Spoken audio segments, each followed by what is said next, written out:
get engaged. Yeah, like if you you could get just on your ask knee someone, and do you want to ask get someone, yeah. married? There's no legal, that's not a legally binding thing. Adam, you want to marry me? No, I don't.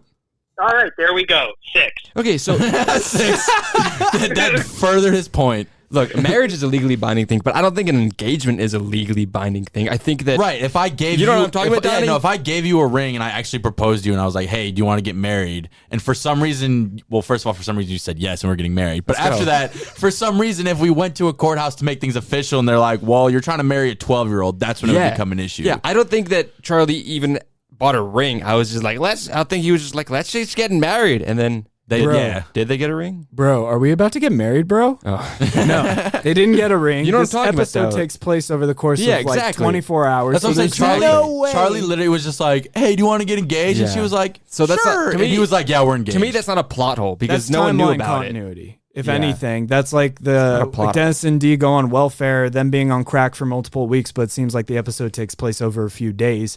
This episode probably could have taken place over a few days, but because it only took place over one day, they realized she was a 12-year-old in the wrongest way possible. The wet t-shirt contest.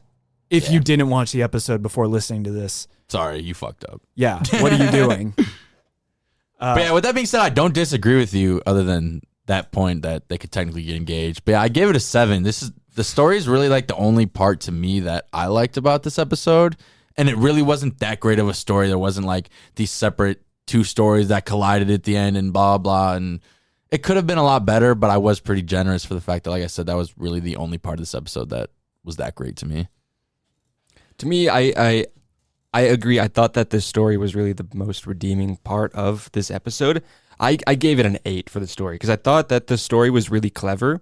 I thought it was a really good plot overall, and I thought that the way they use the jokes and the way that they use the storylines in general to, push the jokes and stuff, and the metaphors and the analogies in this episode, I thought that was really clever. So I'm giving it an 8. I'm going to give it a 5. Okay. Because I'm not going to deny that this episode has a very clever plot. And just like you said, the clever plot really pushes these great scenes and these great jokes.